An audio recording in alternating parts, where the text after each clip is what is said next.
अल्हम्दुलिल्लाह नहमदुहु व नस्तईनुहु व नस्तगफिरुहु व नु'मिनु बिही व नतवक्कलु अलैहि व नऊज़ु बिल्लाहि मिन शुरूरि अनफुसिना व मिन सय्यिआति अअमालिना मन यहदिहिल्लाहु फला मुज़िल्ल लहु व मन युज़्लिल्हु फला हादिय लहु व नशहदु अल्ला इलाहा इल्लल्लाहु वहदहु ला शरीक लहु व नशहदु अन्न सय्यदना व मौलाना मुहम्मदन अब्दुहु व रसूलुहु अम्मा बाद फ़अऊज़ु बिल्लाहि मिनश शैतानिर रजीम बिस्मिल्लाहिर रहमानिर रहीम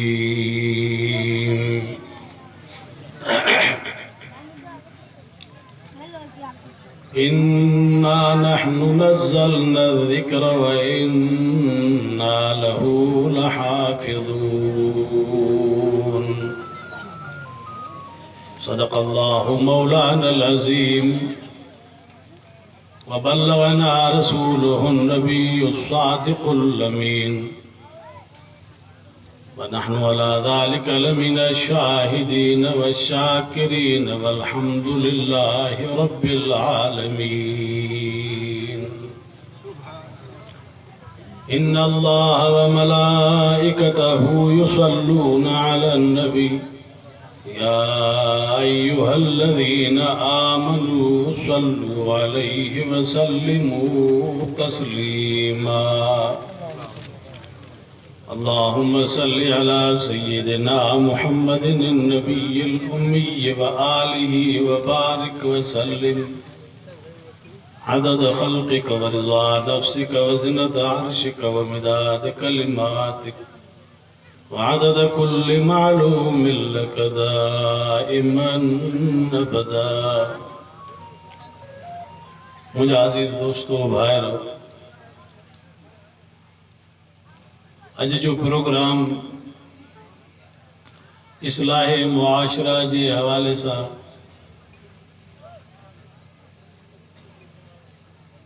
सीरत तय्यबा के उनवान से थी रो है, जैमें तव्हां सां शरीक थिया आहियो।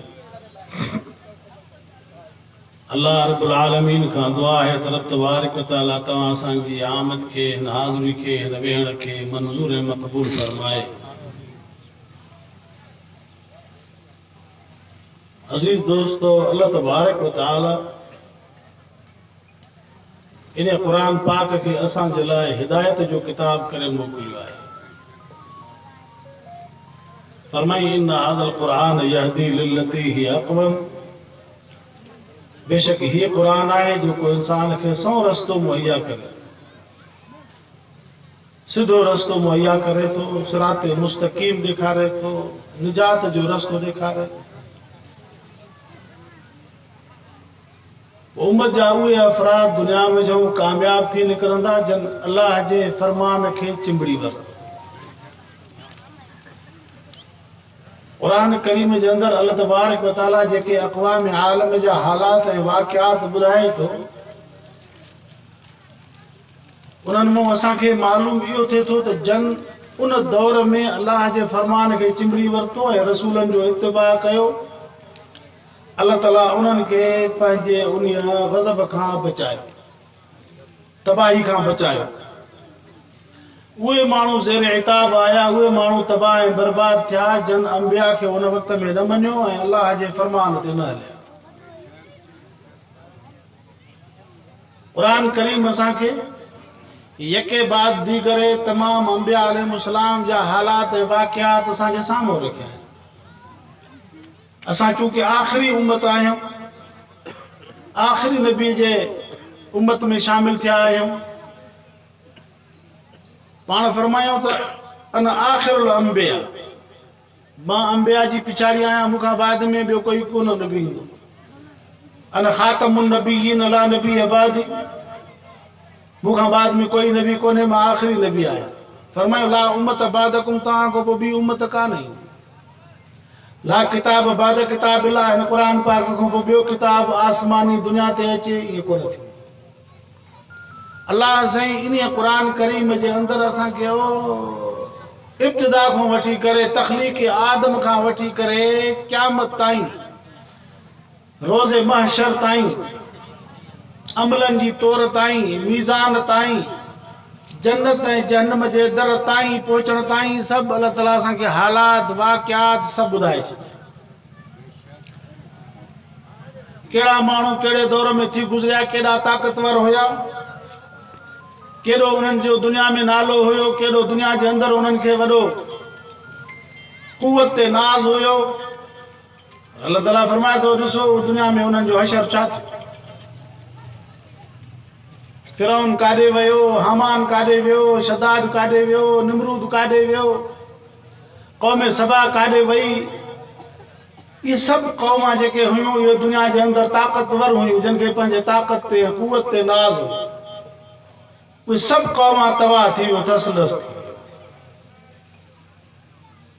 ऐं उन खां पोइ अल्लाह तबारक व तआला मुस्तक़बिल खे बयानु फरमायो, क़यामत जा हालात बयान फरमाई, मीज़ान खे बयान फरमाई, अमलनि जी तौर खे बयान फरमाई। फरमाई त क़यामत जो ॾींहुं थींदो, हिकिड़ा इंसान उथंदा जिन जा क़ब्रनि मां उथण सां मोह अछा हूंदा। हिकिड़ा क़ब्रनि में जऊं उथंदा त अहिड़े हालत में, अहिड़ी कैफ़ियत में हूंदा जो उन्हनि जा मोह कारा हूंदा। फरमाई हिकिड़ा असाबुल यमीन हूंदा, हिकिड़ा असाबुल शिमाल हूंदा। ख़ैरुल बरिया में कहिड़ा शामिल हूंदा त शरुल बरिया में कहिड़ा शामिल हूंदा। हिकिड़नि खे मलाइक जन्नत ॾे वठी वेंदा, हिकिड़नि खे जहन्नम ॾे वठी वेंदा। अल्लाह रब्बुल आलमीन हिन क़ुर पाक जे ज़रिए असांखे सभु माज़ी हाल मुस्तक़बिल, तव्हां त हिन हज़ूर जे उम्मत खे जी इन क़ुर मझूं सही सही फ़ाइदो पहुचे। अज़ीज़ो, इहो असांजे मथां दारो मदार आहे त असां केतिरो हज़ूर जी उम्मत क़ुर खे पढ़ूं, असां केतिरो हिन क़ुर पाक ते अमल कयूं था। अल्लाह फरमाए थो, इन हाज़िही तज़किरतुन, हे क़ुर तव्हां जे लाइ नसीहत जो किताब आहे। असां हिन में तव्हांखे सभु कुझु ॿुधाए छॾियो अथसीं। ईंदड़ हालात उहे बि तव्हांजे साम्हूं रखियासीं, गुज़रियल हालात उहे बि तव्हांजे साम्हूं रखियासीं। तव्हां त जीअं तव्हां पंहिंजे मुस्तक़बिल खे संवारियो ऐं सिंगारियो ऐं माज़ी मझां सबक़ हासिल कयो ऐं पंहिंजे हलंदड़ दौर जे अंदरि तव्हां अहिड़ा अमल कयो जंहिंसां रब राज़ी थी। अल्लाह रब्बुल आलमीन असांजे मथां एॾो वॾो एहसान कयो, रब करीम एॾो असांजे मथां इनाम कयो जो क़ुर पाक जे अंदरि वज़ाहत सां असांखे ॿुधाए छॾियो। अल्लाह असांजे मथां एॾो एहसान कयो आहे, एॾो एहसान कयो आहे जो रब जो असां एहसान नथा लाहे सघूं। अकुल ॾिनई, फ़हम ॾिनई, सम्झ ॾिनई ऐं किताब रोशन, किताब मुबीन चई, किताब रोशन। छड़ो असांखे गौर जी ज़रूरत आहे, असांखे फ़िक्र जी ज़रूरत आहे, असांखे पढ़ण जी ज़रूरत आहे। अल्लाह तबारक व तआला फरमाए त इन क़ुर ते हलण त तव्हांजो कमु आहे। मन इह्तदा फइन्नमा यहतदी लिनफ्सिही, रब साईं फरमाए थो, जेको क़ुर जे वाट ते हलियो त हुनजो पंहिंजो फ़ाइदो आहे, जंहिं क़ुर जे रस्ते खे छॾियो हुनजो नुक़सान बि पंहिंजो आहे। अज़ीज़ो, असां पंहिंजे हिन हलंदड़ दौर जे अंदरि हिन दारुल अमल में पंहिंजे अमल सां, पंहिंजे कसब सां जन्नत बि ठाहियूं था, जहन्नम बि ठाहियूं था। को माण्हू जन्नत जे घर जी तामीर करे थो, को जहन्नम जे घर जी तामीर करे थो, पंहिंजे कसब सां। हलाल खे छॾे जेकॾहिं हराम वापराईंदो, अदल खे छॾे जेकॾहिं ज़ुल्म जो कमु कंदो, हक़ खे छॾे जेकॾहिं नाहक कंदो, सच खे छॾे जेकॾहिं कूड़ जी कड़ लॻंदो, अहले हक़ खे छॾे करे अहले बातिल जी कड़ लॻंदो, हीउ ॼणो जहन्नम जे घर खे ठाहे थो। उन जी तामीर में लॻो पियो आहे। ऐं जेकॾहिं को माण्हू ना हक़ खे छॾे हक़ ते हले थो, ज़ुल्म खे छॾे अदल जी कढ लॻे थो, ऊंधाईअ खे छॾे रोशनाई जी कढ लॻे थो, ग़लति रस्ते खे छॾे करे सही रस्ते खे अख़्तियार करे थो, ज़ालिम तबिके खे छॾे करे नेक साले तबिके जी कढ लॻे थो, इहो ॼण त जन्नत जे घर खे तामीर करे। असांजे पंहिंजे कसब सां असांजे घरनि जी तामीर थी रही आहे। पोइ माण्हू पंहिंजे कसब सां जहिड़ो बि घर ठाहे, जाते बि ठाहे, अलाह फरमाए थो इन हाज़िही तज़किरतुन, हे क़ुरान तव्हांजे लाइ नसीहत जो किताब आहे। फमन शाअ इत्तख़ज़ इला रब्बिही सबीला, पोइ तव्हां मुंहिंजो जेको चाहे त पंहिंजे रब जो रस्तो वठे। अलाह साईं कंहिंखे कन खां वठी मकान मां कढी मस्जिद में कोन बीहाईंदो। रब साईं क़ुरान पैगंबर खे हुकुम फरमाए त बल्लिग़ मा उन्ज़िल इलैका, हे नबी आई पहुचा, हे क़ुरान पहुचा।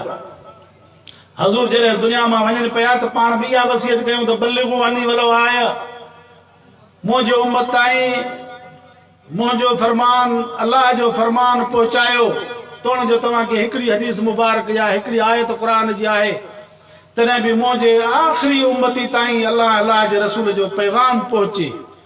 अॼु उलमा पहुचाइनि था, आलिम दरनि ते, वाणनि में, वस्तनि में, शहरनि में, झंग झर में, जाते काथे मुल्क जे कुंड कुड़छ में मदारस खुलिया पिया आहिनि, वाइज़ नसीहत हले थो, तबलीग जी जमात उहा 5 लॻे लॻी पई आहे, दरगाहूं ऐं ख़ानकाऊं लॻियूं पियूं आहिनि। अलाह जे बाननि खे अलाह जे रसूल जे तालीम खां आगाही मिली रही आहे। हिननि जलसनि में ॾिसो था कहिड़ा माण्हू अचनि था, जेके वीचारा पाणी वराइण वारा, माल चारण वारा, के वीचारा मुलाज़िम तबिको, के वीचारा दुनिया में जेके मसरूफ़ पढ़ंदा त उहे जेके मदरसनि में बचड़ा पढ़ंदा न, इहे वॾा त वीचारा पंहिंजो कमकार कंदा। फरमाई इन्ना नहनु नज़्ज़लना ज़िक्र व इन्ना लहु लहाफ़िज़ून, असां हिन खे नाज़िल कयो अथसीं, असां हिन जी निगहबानी बि कयूं था। क़ुरान जी अल्लाह ताला कीअं हिफ़ाज़त करे थो ॾिसो, बचड़ा क़ुरान पढ़नि था ऐं आलिम क़ुरान वरी तव्हांखे पेश करनि था, इहा बि क़ुरान जी हिफ़ाज़त आहे न, इहा बि क़ुरान जी हिफ़ाज़त आहे। हे बि हिकिड़ो ईअं सम्झो कि मदरसो आहे 2-3 कलाकनि जो, हे बि 4 कलाकनि जो मदरसो आहे, सुबुह जो 8 खां वठी करे शाम जो 5 ताईं, इहो बि ॼणो पीरियड वरितोसीं, इहो बि सबक़ु वरितोसीं, इहो बि मदरसो आहे न। हिते बि मसाइल पेश थींदा, हिते बि अलाह जे रसूल जी हदीस पेश थींदी, अलाह जो फरमान पेश थींदो, हक़ जी ख़बर पवंदी, ना हक़ जी ख़बर पवंदी। इतो माण्हू तौबा ताइब थी करे उथंदो, इतो माण्हू इस्तग़फ़ार करे उथंदो, इतो माण्हू पंहिंजे रब खे परचाए उथंदो। रब त घड़ी में परची वेंदो आहे। अल्लाह तबारक व तआला बाने जे दिलि खे ॾिसंदो आहे, अलाह जी नज़र बाने जे दिलि ते आहे। अल्लाह ताला असांजे हिन बूद बाश खे नथो ॾिसे। क़यामत जो ॾियारो थींदो, उन ॾींहुं बि अल्लाह तबारक व तआला बाने जे अमल खे, बाने जे दिलि खे ॾिसंदो त हिन बाने जे दिलि में मुंहिंजे नाले जी इज़त आहे या न आहे, हिन बाने पंहिंजे दिलि सां मूंखे यादि कयो या न कयो, हिन बाने जे दिलि में मुंहिंजी इज़त या ग़यार जी इज़त हुई, हे मूंखां टिजे पियो या ग़ैरनि खां टिजे पियो, मूंखां घुरे पियो या ग़ैरनि खां घुरे पियो, मुंहिंजे दर ते बाॾाए पियो या ॿियनि खे बि नफ़े नुक़सान जो मालिक सम्झे पियो।